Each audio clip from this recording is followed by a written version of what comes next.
Salut à tous, je suis très contente de vous retrouver ce matin. En fait, après 10 mars, je lis.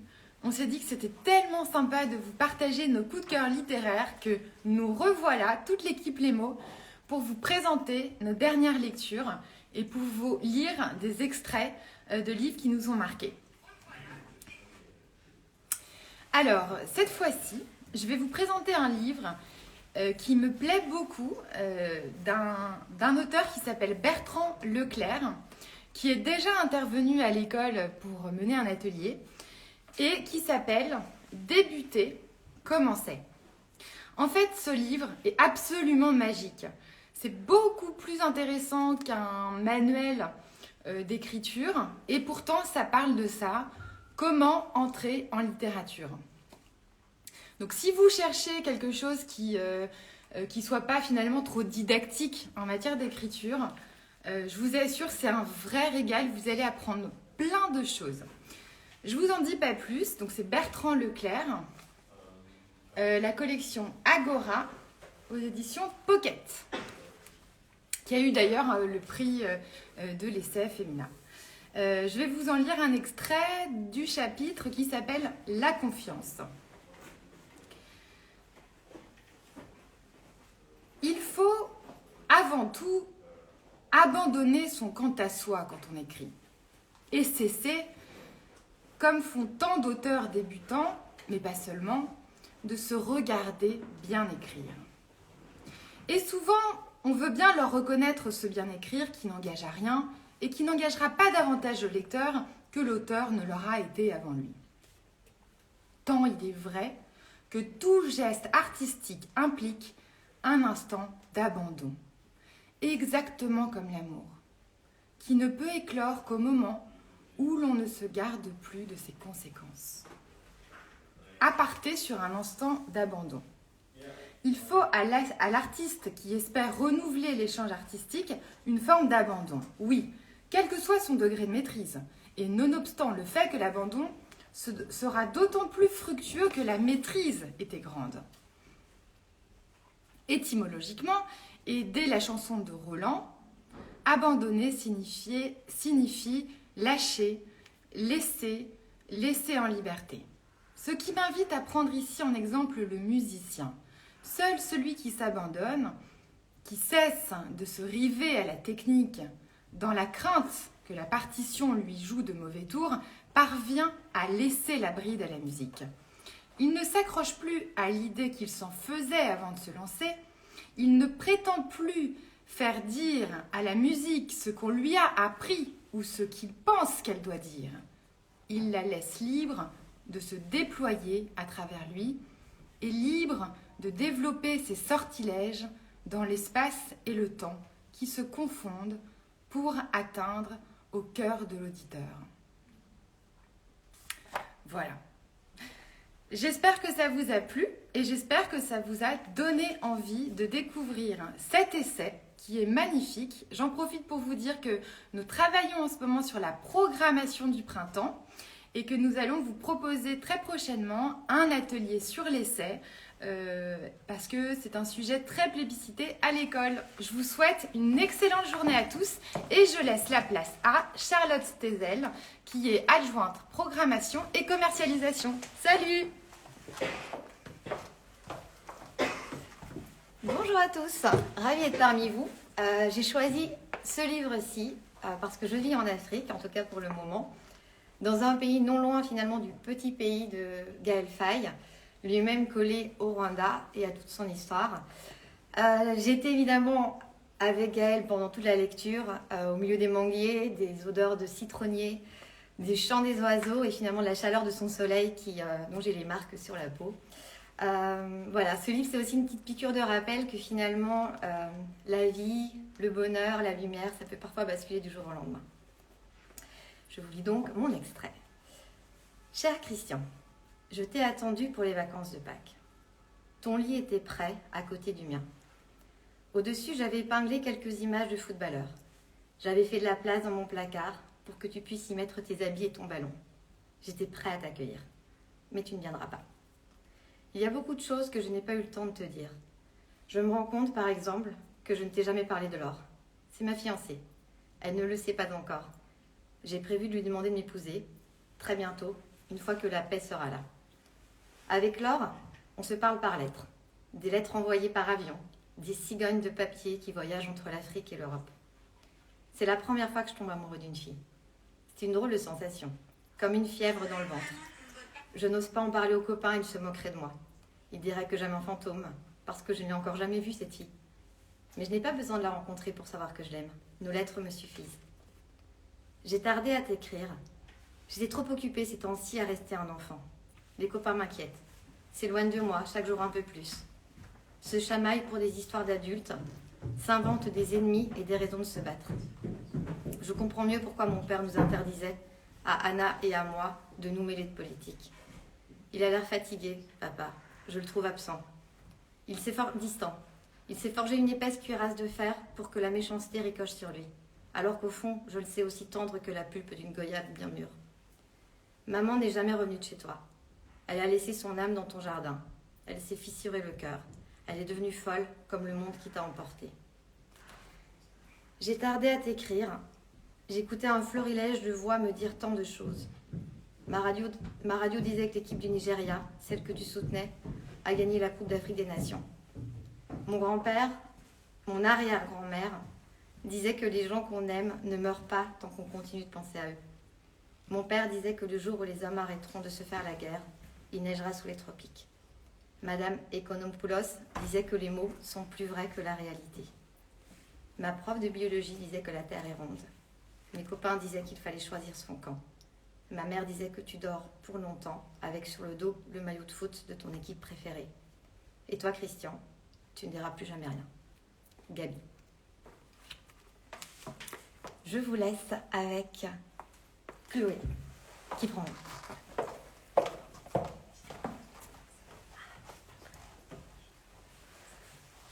Bonjour à tous, alors moi je vais vous présenter je vais vous lire un extrait de Les Oiselles Sauvages de Pauline Gontier, qui est du coup une mot publiée, donc elle est passée par l'école et donc aujourd'hui elle a publié son premier roman.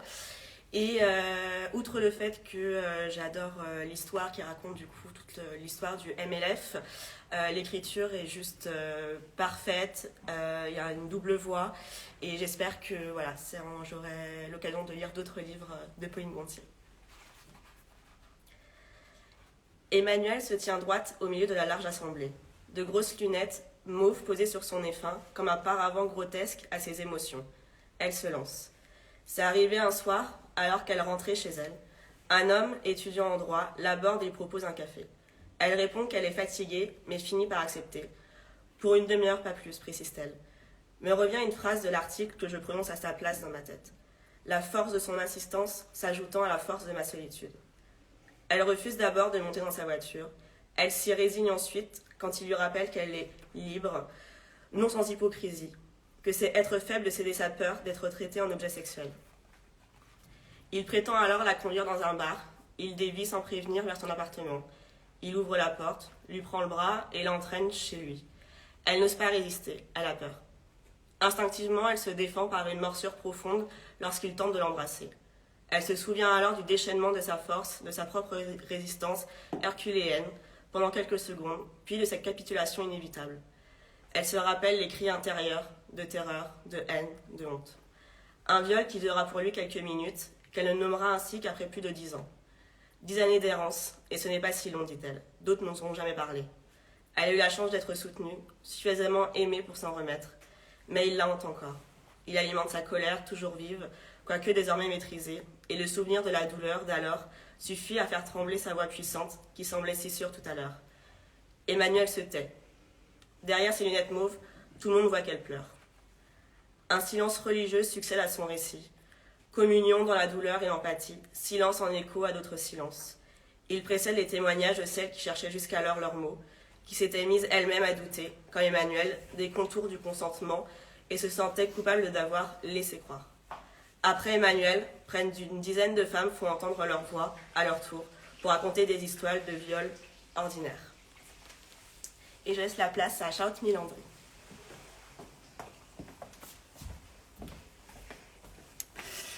Bonjour à tous.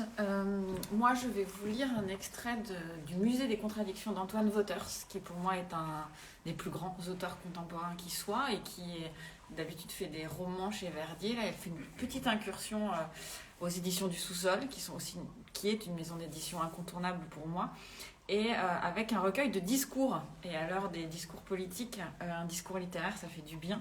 Et je vais vous lire un extrait de Discours de la mer interdite. Voilà de quoi nous parlons. Nous ne voulons plus mêler notre souffle au souffle de la mort. Nous voulons des lieux où nous sommes libres d'aller et venir, de nous aimer, d'écouter notre musique à nous. Des lieux où l'air que nous nous efforçons de respirer depuis 20 ans, monsieur le juge, depuis l'heure où nous avons ouvert les yeux sur le carnage laissé par ceux qui nous ont fait, des lieux où cet air-là n'existe plus. Nous n'avons plus de croyances. La famille, le couple, la nation, l'engagement, la militance, les manifestes surréalistes, dadaïstes, futuristes, la religion, la transcendance, le lien, plus rien de tout ça n'existe. Si, il nous reste le climat. On oubliait le climat, monsieur le juge. Mais qui a sérieusement envie que le climat soit son combat? Qui a envie d'élever au rang de droit le fait de respirer? Personne ne demande à souffrir, n'est-ce pas? Or, nous sommes là. Alors, à défaut de nostalgie, nous nous rendons dans notre musée à nous, monsieur le juge, le musée de la contradiction.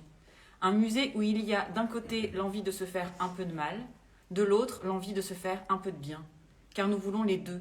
Nous voulons vivre et nous voulons mourir, croire et abandonner, nous aimer et nous entretuer, nous caresser doucement et violemment. Aussi est-ce pour cela que nous alternons phase où notre corps, nourri de graines biologiques, est notre but et notre fin, et phase où nous déglinguons en vidant l'outre du désespoir toujours gorgé de vodka. Dans le musée des contradictions, le malheur est total, mais la pensée que d'un merdier sort quelquefois une rose ne nous abandonne pas, monsieur le juge, et nous sourions. Voilà comme nous vivons. Je laisse la parole à Victor.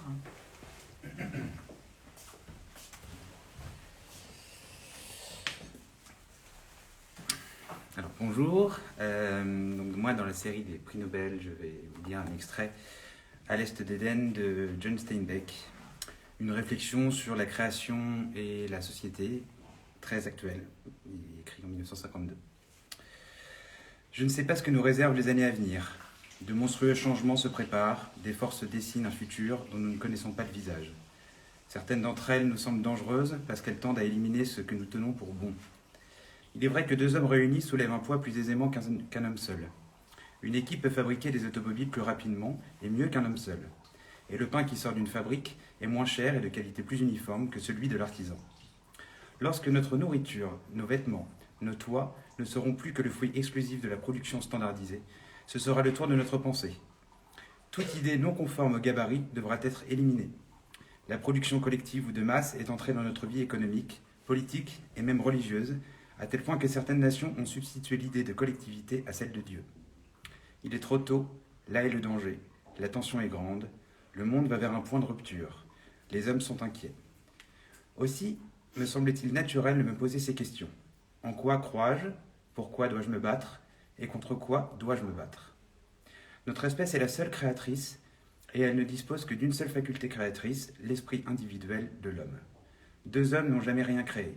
Il n'existe pas de collaboration efficace en musique, en poésie, en mathématiques, en philosophie. C'est seulement après qu'a eu lieu le miracle de la création que le groupe peut l'exploiter. Le groupe n'invente jamais rien. Le bien le plus précieux est le cerveau isolé de l'homme. Or, aujourd'hui, le concept du groupe, entouré de ses gendarmes, entame une guerre d'extermination contre ce bien précieux, le cerveau de l'homme. En le méprisant, en l'affamant, en le réprimant, en le canalisant, en l'écrasant sous les coups du marteau de la vie moderne, on traque, on condamne, on émousse, on drogue l'esprit libre et vagabond. Il semble que notre espèce ait choisi le triste chemin du suicide. Voici ce que je crois. L'esprit libre et curieux de l'homme est ce qui a le plus de prix au monde. Et voici pourquoi je me battrai. La liberté pour l'esprit de prendre quelque direction qui lui plaise. Et voici contre quoi je me battrai. Toute idée, religion ou gouvernement qui limite ou détruit la notion d'individualité. Tel je suis, telle est ma position.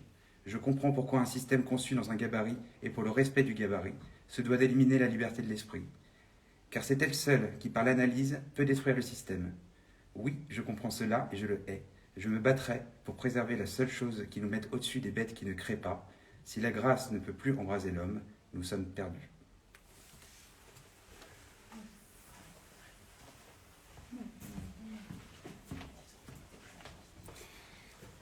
Bonjour à toutes et à tous. Moi, j'ai choisi un livre qui s'appelle La petite conformiste d'Ingrid Seemann et en fait qui parle d'Esther, qui est une enfant née dans une famille d'extrême gauche et qui, elle, est de droite. Donc c'est un livre qui a été écrit par une personne qui a assisté à des ateliers d'écriture chez Les Mots avant de publier son premier roman et il a reçu le prix des lecteurs 2021. Patrick, lui, ne changeait pas. Il empirait.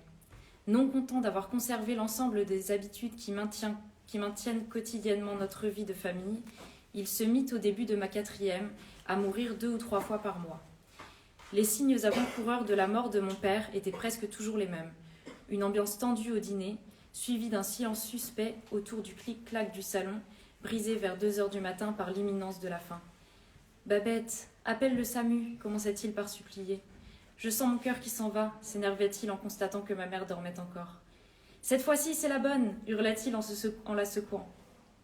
Il se levait ensuite pour emprunter le couloir qui menait à nos chambres et crier d'une voix déchirante. « Tu diras au revoir aux enfants !»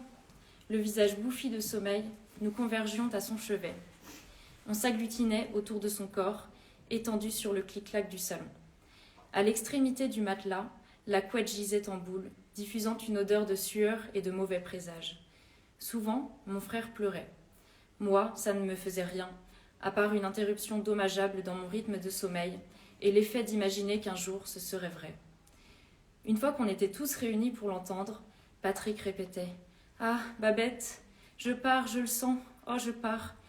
Chaque fois, un peu plus fort, il répétait « Je pars !» Et il ne partait jamais. Voilà, j'espère que cet extrait vous donnera envie de lire le livre d'Ingrid Seemann. Et je laisse la parole à Nina. Bonjour tout le monde. Alors, pour aujourd'hui, j'ai choisi un livre de Ryoko Sekiguchi qu'on aime beaucoup à l'école. Je sais que d'autres personnes de l'équipe ont lu aussi cette autrice. Et il se trouve qu'on va prochainement collaborer avec elle. Je ne peux pas vous en dire plus, mais vous le saurez bien assez tôt. Et donc, pour aujourd'hui, ce sera 961 heures à Beyrouth. Et je lis un tout petit extrait, vu que c'est une succession de petites notes. Livre disparu, papier disparu. Allah et moi nous promenions dans le downtown aujourd'hui entièrement reconstruit, où l'authenticité des immeubles d'avant la destruction était supposément préservée. Elle explique. Les immeubles peuvent sans doute être refaits, mais pas ce qu'ils contenaient. C'est le quartier des libraires et des papeteries, digne d'une ville réputée culturelle et intellectuelle. Petite, c'est ici que je venais avec mes parents pour acheter mes cahiers ou des livres. Ce seul témoignage transforme l'image devant nos yeux, car on y transpose celle de milliers de livres, et les histoires et les voix cachées dans chacun de ces livres font soudain leur apparition. Le quartier commence à murmurer. Je cherche avec mes narines à retrouver l'odeur du papier et de l'encre, cette odeur tellement reconnaissable des livres tout juste imprimés, dans les allées entre les immeubles qui abritent aujourd'hui des boutiques de marque. Voilà, je laisse maintenant la place à Mathilde.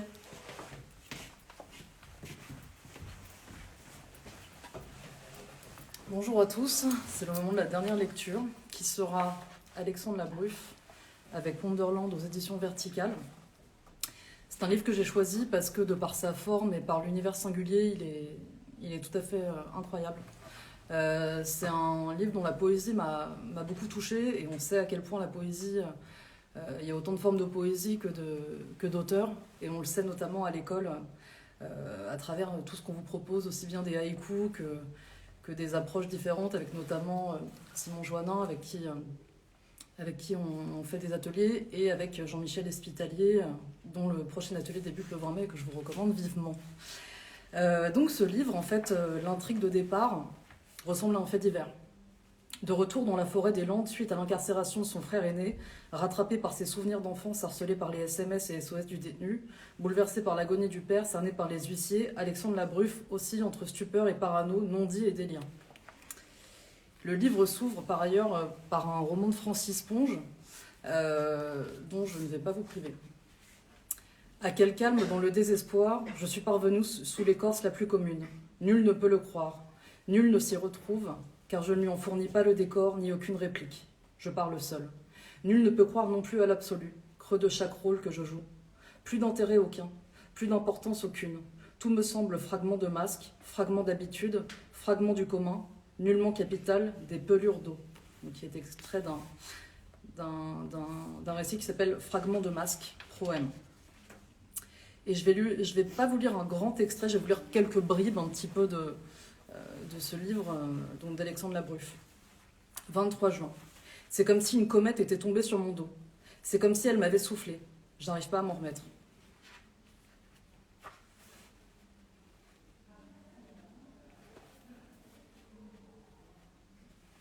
Fragment de matière noire. Ces routes sont un fil.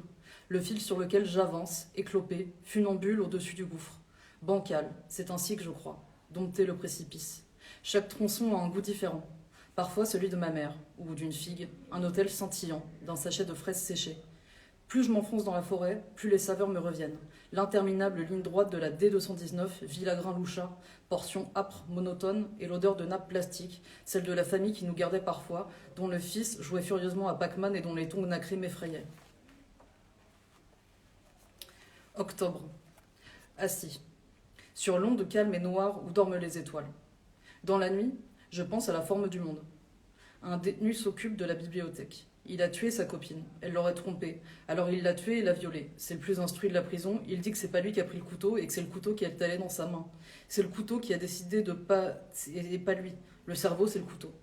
Donc si la forme vous paraît un petit peu décousue, en fait tout s'explique par la forme à laquelle on peut voir un petit peu l'aspect poétique, les SMS que son frère lui envoie. Et c'est comme ça, c'est très saccadé, mais il y a un fil qui conduit tout le livre. Il y a des dialogues, c'est très beau. Je vous invite à acquérir et surtout à ouvrir ce livre. Merci à tous et rendez-vous très bientôt pour nos nouveaux coups de cœur. À bientôt.